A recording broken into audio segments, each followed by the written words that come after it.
तुमसे मिलने की ख्वाहिश तो बहुत रहती है, मगर मिल नहीं पाते हैं और कभी मिलने में देर हो जाती है। तो जैसे आज को ही ले लो, तो आज सुबह लाइट नहीं आई थी तो वीडियो थोड़ा लेट शूट हो रही है, तो अब जाके आपसे मिल पा रहे हैं।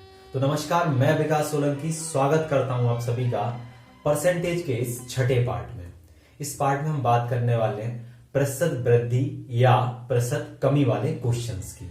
यानी कि क्वेश्चन में या तो प्रतिशत वृद्धि हो रही होगी या फिर कुछ और वृद्धि हो रही होगी या फिर प्रतिशत कमी हो रही होगी। और अब तक मैंने जितने भी वीडियो आपके लिए अपलोड किए हैं वो सारे के सारे कैलकुलेशन बेस्ड है, जिसमें कि आपका परसेंटेज पूरा कवर होगा कैलकुलेशन का, और आपका प्रॉफिट एंड लॉस, आपका डिस्काउंट, सीआई, एसआई, मतलब जितना भी आपका कैलकुलेशन का पार्ट है वो आपका वहां से क्लियर हो जाएगा पिछले जो मैंने वीडियो अपलोड किए हैं। आज हम क्वेश्चंस लेने वाले हैं परसेंटेज के। मैंने आपके लिए थंबनेल में एक लाइन दे दी है, प्रतिशत वृद्धि या प्रतिशत कमी वाले क्वेश्चंस इसमें मिलेंगे। तो जितने भी मैं वीडियो अपलोड करूंगा उनमें पहले मैं एक थंबनेल दे दूंगा, उस थंबनेल में लिखा हुआ होगा नीचे कि कौन से आपके लिए क्वेश्चन इसमें दिए जाएंगे। तो चलिए समझते हैं सबसे पहले वृद्धि या कमी क्या होती है। सबसे पहले तो वृद्धि या कमी समझ लेते हैं। देखिए, जहां पे प्लस हो रहा हो, कुछ जुड़ रहा हो तो वहां वृद्धि, जहां कुछ माइनस हो रहा हो वहां पे कमी। तो इसको समझने के लिए छोटी सी एक बात समझते हैं। सपोज आपके पास 100 रुपए थे, 20 रुपए आपके खर्च हो गए, यानी कि 20 रुपए की कमी हो गई आपके पास, और आपके पास 100 रुपए थे, आपको किसी ने 20 रुपए और दे दिए तो 20 रुपए की वृद्धि हो गई। तो जो लोग फॉर्मूले वाले हैं वो भी समझ लें कि यदि किसी संख्या में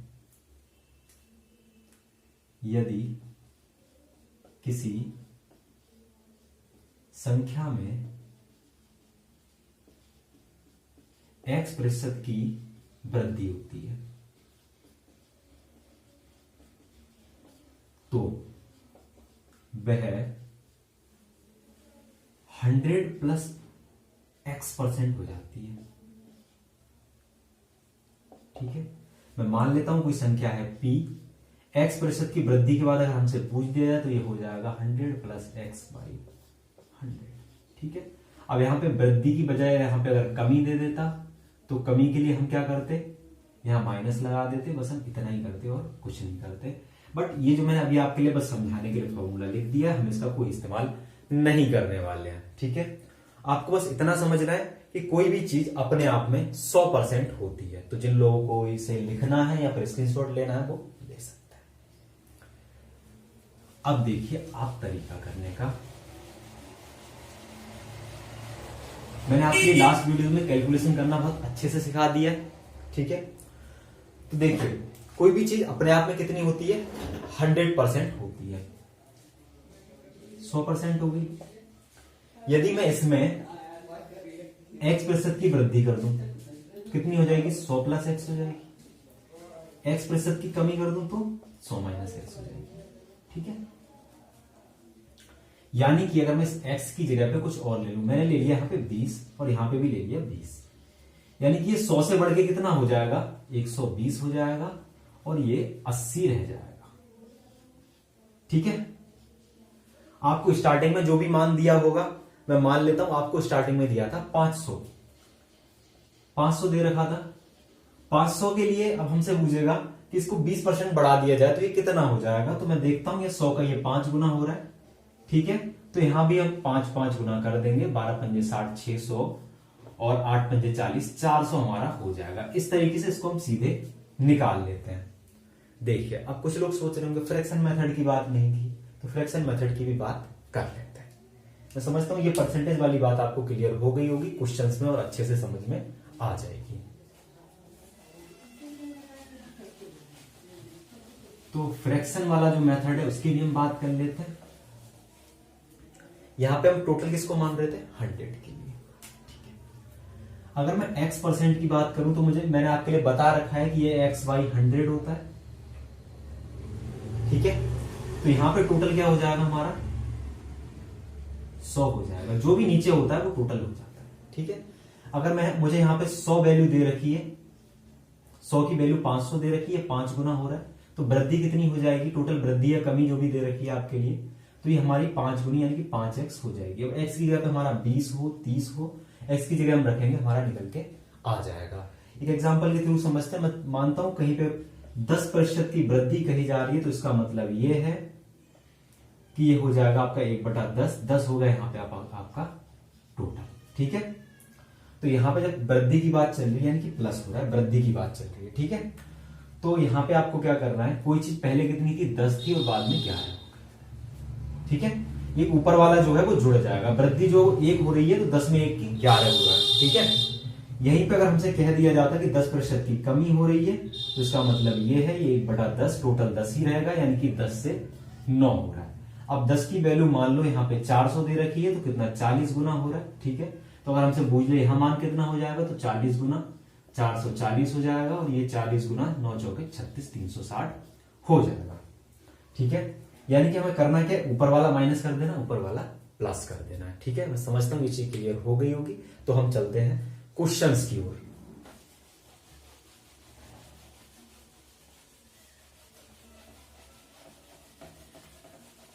बहुत ही प्यारे प्यारे क्वेश्चंस आज हम करने वाले हैं, जिनमें कि पहला क्वेश्चन मैंने आज लिख लिए हैं। देखिए मेरे पास इंडेक्स पड़े हुए थे, तो कहते हैं ना किसी हर चीज की अपनी अपनी जगह कीमत होती है। तो ये मेरे पास, मैं सोच रहा था कि क्या करेंगे आज। देखिए क्वेश्चन लिखने के काम आ गया। ठीक है, क्वेश्चन है, क्वेश्चन मैं आपके लिए लगा दूंगा। 400 लीटर तेल के कंटेनर में रिसाव के कारण 8% का नुकसान हो गया, तो कंटेनर में बचा तेल कितना है।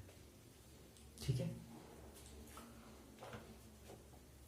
टोटल कितना था 400, यहां से 400 लीटर का कंटेनर था। ठीक है, कितना था ये 100%, 400 था। 8% का रिसाव हो गया, यानी कि 8% माइनस हो गया इसमें से। तो कंटेनर में बचा तेल कितना है, 92% हो जाएगा। ठीक है, अगर हमें ये निकालना है, मैं देखता हूं ये 100 का 4 गुना हो रहा है, ये 100 का 4 गुना, सॉरी 92 का 4 गुना करेंगे, 9 चौके 36 360, 4 दूनी 8 368 हो जाएगा। 368 लीटर यहाँ पे आपका आंसर आ जाएगा, क्योंकि इसमें ऑप्शन थे आपके 320। सॉरी मैं ऑप्शन लिखना स्टार्टिंग में भूल गया था, आगे के क्वेश्चन में ध्यान रखेंगे, केवल 32। तो 368 यहाँ पे हमारा आंसर हो जाएगा, लीटर में है सबके सब। अब देखिए इसी के लिए अगर किसी को कोई कहता है कि भैया हम तो करेंगे अपना फ्रैक्शन मेथड से, तो भैया आप अपना फ्रैक्शन मेथड देख लीजिए। परसेंटेज वाला लोग आप लोग समझ गए होंगे, तो फ्रैक्शन वाला भी हम समझ लेते हैं। 8% को हमें लिखना है फ्रैक्शन में, तो ये हमारा हो जाएगा 2/25। ठीक है, अब 25 था स्टार्टिंग में, 2 की कमी हो गई यानी कि 23 रह गया। 25 की वैल्यू आपको 400 दे रखी है, तो 400 दे रखी है, तो ये हमारा हो जाएगा 4 चौके 16 गुना। जो हम 23 का 16 गुना करेंगे तो हमारा 368 निकल के आ जाएगा। मैं समझता हूं दोनों तरीके आपको क्लियर हो गए होंगे। हम नेक्स्ट क्वेश्चन बहुत ही जल्दी जल्दी करने वाले हैं। तो अगला क्वेश्चन है आपके लिए, रमेश की आय 7500 रुपए प्रति माह है, यदि उसकी आय 4% बढ़ जाती है। ठीक है, रमेश की आय जो थी 7500 रुपए प्रति माह थी, यदि उसकी आय 4% बढ़ जाती है तो नई आय क्या होगी।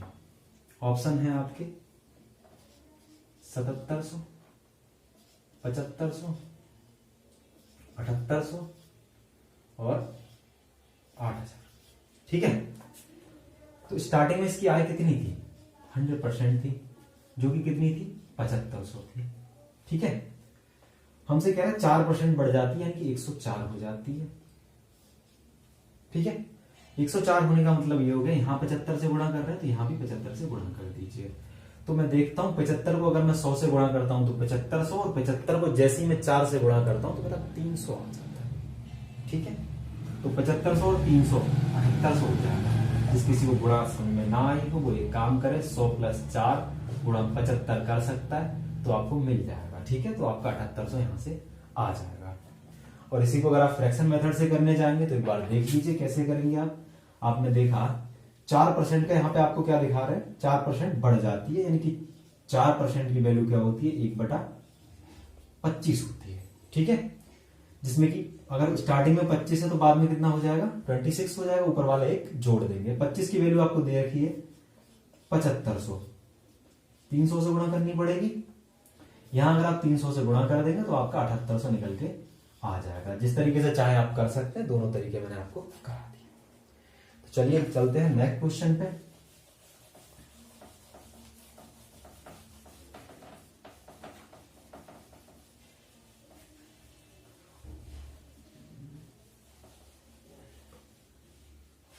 चलिए नेक्स्ट क्वेश्चन है आपका, वार्षिक परीक्षा में ए को बी से 10% अंक कम मिले। ठीक है भैया,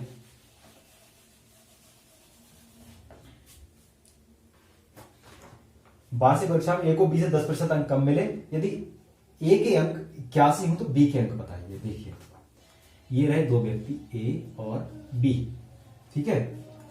ए को बी से कम मिला है, यानी कि अगर इसे 100 मिला है तो इसे कितना मिला है, 90 मिला है, ठीक है। तो अगर मैं देखूं, मुझे दिया हुआ है कि इसको ए को जो 81 मिले, यानी कि अगर हम रेशियो में देखें तो मैं इसका रेशियो बना देता हूं, 1 0 इसका खत्म कर देता हूं, क्योंकि ये रेशियो में होते हैं, तो 1 0 इसका खत्म कर देता हूं, 10 और 9 रह गया। आप फ्रैक्शन से लेंगे तब भी हो जाएगा, 10% बराबर 1/10, इसको 10 है तो इसको 9 हो जाएगा। 9 की वैल्यू हमें दे रखी है 81, 9 बारी में जा रहा है तो ये 9 90 आपका हो जाएगा। ऑप्शन आपके इसमें है 90 87, सॉरी मैं ऑप्शन लिखना स्टार्टिंग में भूल जाता हूं, ठीक है। तो 90 आपका आंसर हो जाएगा। समझता हूं क्वेश्चन आपको क्लियर हो गया होगा। अगर कोई ये सोच रहा है कि क्वेश्चन को रिपीट किया जाए तो एक बार आप वीडियो को पॉज करके और बैक करके फिर से देख सकते हैं।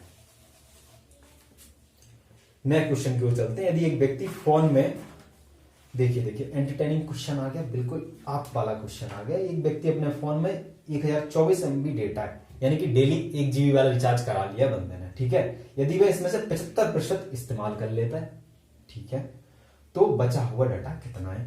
ऑप्शन है हमारे 105 MB,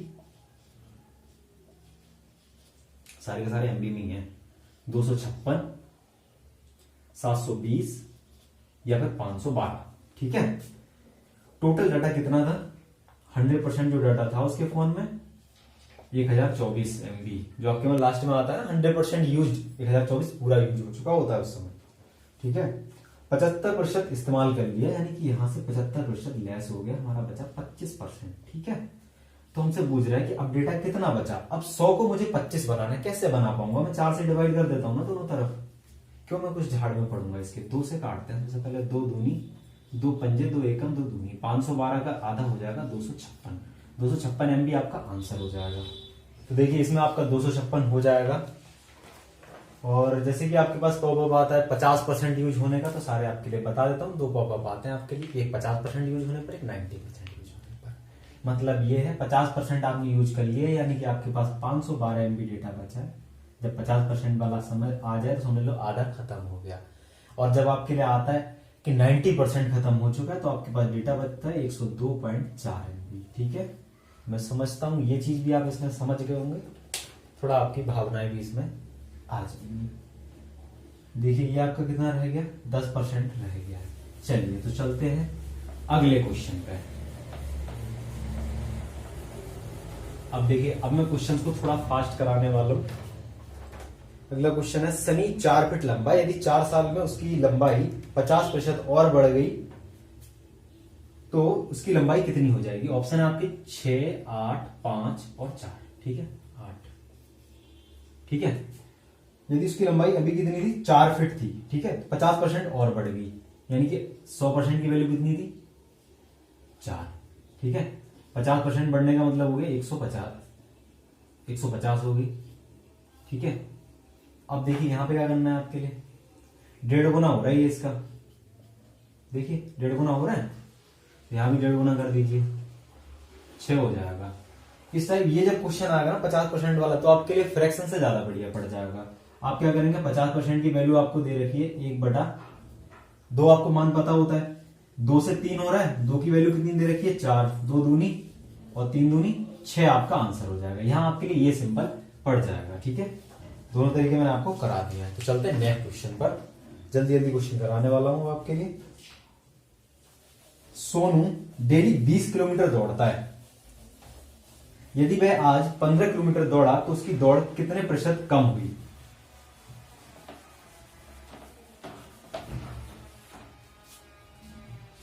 देखिए इस क्वेश्चन को कैसे सॉल्व करेंगे। ऑप्शन है आपके 75, 70, 80 और 25, 75, 70, 80 और 25। ठीक है, पहले कितना दौड़ रहा था 20 किलोमीटर, अभी कितना दौड़ रहा है 15 किलोमीटर। कितना कम हुआ, -5 हो गया। ठीक है, ये 5 ले लो और जितना स्टार्टिंग में था बटे 20 गुणा 100। ठीक है, कितने प्रतिशत ज्यादा है उसके लिए ये तरीका होता है, मैंने आपको पहली वीडियो में ही बताया था। ठीक है, यानी कि ए बी से कितने प्रतिशत ज्यादा है, तो उसको हम क्या करते हैं a minus B upon A into 100। पहले वीडियो में मैंने आपके लिए बता दिया था। ठीक है, तो इसको आप सॉल्व कर लेंगे, 4 25% आपका आंसर हो जाएगा। ठीक है, नेक्स्ट क्वेश्चन पे चलते हैं। मोहन हर शाम 6 केले खाता है। ठीक है, यदि वह आज 8 केले खा लेता है, वैसे कितने खा रहा था 6 खा रहा था, और अभी उसने कितने खा लिए 8 केले खा लिए, तो उसके केले खाने में कितने प्रतिशत की वृद्धि हुई है। ठीक है, हमारा ऑप्शन है 25, 33 से 1/3%। नेक्स्ट है हमारा 16 से 2/3%, और अगला है 70%। ठीक है, ये आपके ऑप्शन है। 6 खा रहा था स्टार्टिंग में, बाद में कितने खाए उसने 8 खाए, 2 की वृद्धि हो गई। ठीक है, यानी इसको आप कर देंगे 2/6। ठीक है, 2 तिया 6, 1/3 आया, गुणा 100 होगा परसेंटेज निकालने के लिए, तो इसकी आपको वैल्यू पता होना चाहिए। 33 से 1/3 का मान होता है 1/3। मैं समझता हूं ये क्लियर हो गया होगा। नेक्स्ट क्वेश्चन और बहुत ही प्यारा सा क्वेश्चन। अगला क्वेश्चन है, एक कक्षा में 70 बच्चे हैं, सॉरी एक कक्षा में 70 बच्चे रोजाना नहाकर नहीं आते हैं। अच्छा, तब तो भैया बहुत ज्यादा दिक्कत हो रही होगी। अब 70 बच्चे रोजाना नहाकर नहीं आते हैं, यदि 30 बच्चे रोजाना नहाकर आने लगे तो नहाकर ना आने वालों की संख्या में 30 बच्चे रोजाना नहाकर आने लगे। देखिए 70 बच्चे ऐसे थे जो नहाकर नहीं आते थे, अब 30 बच्चे नहाकर आने लगे, तो यानी कि 40 ऐसे हो गए जो नहाकर नहीं आते हैं। ठीक है, 30 माइनस हो गया यहाँ पे। ठीक, नहाकर ना आने वालों की संख्या में कितनी कमी हो जाएगी, तो देखिए कितनी कमी हो जाएगी। ऑप्शन थे आपके इसके 14 से 2/3, सॉरी 14 से 2/7, 70, 30 और 42 से 6/7। तो देखिए ये हो जाएगा आपका 30/70। नहाकर ना आने वालों की संख्या में कितने प्रतिशत की कमी हो रही है वो कैलकुलेट करना है, तो ये हो जाएगा हमारा 300/7। अब या तो आप इसको कैलकुलेट कीजिए, वरना यदि आपने लास्ट वीडियोस देखे तो आपको पता होना चाहिए 100/7 होता है 14 से 2/7। ठीक है, गुणा 3, तो 14 तिया 42 और 3 दूनी 6, 42 से 6/7% आपका आंसर हो जाएगा। तो मैं समझता हूं इस टाइप के क्वेश्चन आपके सारे क्लियर हो गए होंगे। फिर भी अगर किसी को डाउट रह गया तो वीडियो को दोबारा देख सकते हैं, और इस टाइप के आप क्वेश्चन लगाइएगा बहुत जल्दी। जैसे आप जितना समय आपको पहले लग रहा था उतना समय अब नहीं लगेगा, बहुत जल्दी क्वेश्चन को सॉल्व कर पाएंगे। यदि आपको ये वीडियो पसंद आया तो एक बार लाइक जरूर कर दें, कमेंट करके बताएं कैसा लगा है, शेयर जरूर करें उन लोगों के लिए इनको आप शेयर करना चाहते हैं और आप उनके लिए एक स्पेशल कंटेंट देना चाहते हैं। और अगर आपने वीडियो देखा है तो चैनल को सब्सक्राइब जरूर करके जाएं।